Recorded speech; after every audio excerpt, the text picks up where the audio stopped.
online niko na Kawanga, moja ya content creator ambaye anafanya poa sana sasa hivi kwenye mitandao mbalimbali ya kijamii. Kawanga amekuwa ana create content ambaye anajifanya yeye ni kama mtu ambaye amepagawa, au unaweza tukasema kwa jina zuri tunaweza kusema kwamba ni mtu ambaye ni cheesy. Kawanga, mambo vipi? Aite, salama sana ndugu yangu. Uko poa kabisa bro? Niko poa sana, namshukuru Mungu.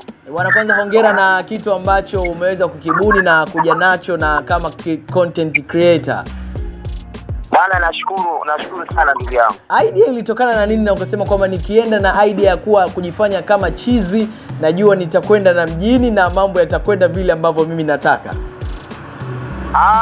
Hii idea ya uchizi unajua, sijaanza nayo hii. Nimeanza na idea mbalimbali. Yeah. Nilikuwa najaribu vitu vingi kwa sababu ni katika ndoto zangu, nilikuwa natamani siku moja nifanye kitu ambacho kitaonekana. That's true. Kwa hiyo nilikuwa najaribu kufanya vitu vingi, lakini nilipofika kwenye content ya uchizi basi kiukweli ikapokelewa na Watanzania, na mimi nilikuwa najua kwamba ninaiweza. Kwa hiyo nilikuwa naona ninaiweza na Watanzania wameipokea, kwa kweli inanipa moyo sana na kabisa. Lakini katika content zako ambazo unazotengeneza Kawanga, nimeona unakutana na maswaibu mengi sana. Wengine wanakuchapa fimbo, wengine wanakupiga ngumi, wengine wanakufukuza.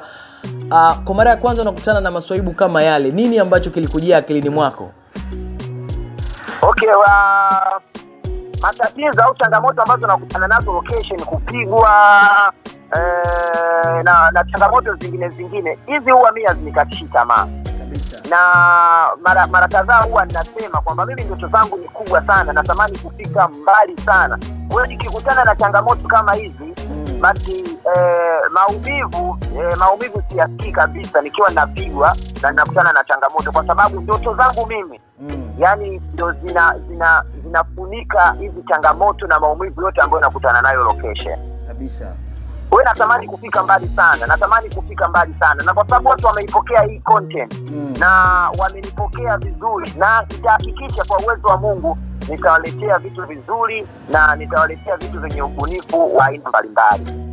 Sawa. Na ishawahi kutokea labda siku moja ukakutana na kipigo ambacho kilikasababisha wewe kesho yake kushindwa kwenda location? Hapana, haijawahi kutokea. Huwa napigwa sana, lakini nikipigwa nikiposti video inaenda, yani natamani tena niende location. Yani sijawahi kukutana na kipigo ambacho kikanizuia mimi kesho yake kwenda location. Ninapigwa na kukutana na changamoto nyingi sana, lakini napata moyo kwa sababu nikitia content mtandaoni katika page zangu, huwa content inaondoka, na hiyo inanipa moyo sana kuendelea kufanya kitu kizuri baada ya hapo. That's true. Mbali na kukutana na vipigo, ni changamoto gani nyingine ambayo unakutana nayo katika hiki kitu ambacho unachokifanya?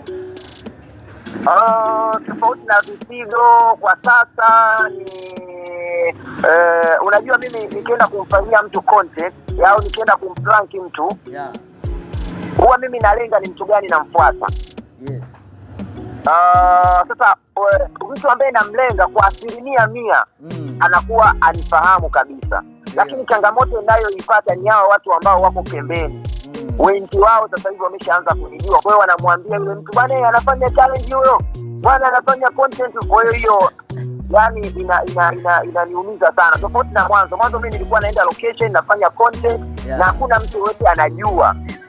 Lakini sasa hivi yani wale watu wa pembeni wanamwambia yule mtu ambaye anamfanyia hiyo challenge. Lakini tumetafuta suluhisho. Tunatembea na watu ambao wanakuwa pembeni yangu. Akimsikia mtu yote anaongea na anamwambia bwana huyu anafanya content, kwa hiyo anamfuata yule mtu, anamwambia bwana tulia, sisi tunafanya vitu vyetu, kwa hiyo usiongee. Kwa hiyo pia watu wanatulizwa kwa namna hiyo, kwa ile jopo langu ambalo huwa anatembea nalo na kabisa. Kwa nini vipara? Kwa nini unapenda sana watu kuwashika vipara? Unajua ni kitu ambacho nimekuwa nikijiuliza sana. Kawanga anaona nini hasa katika vipara?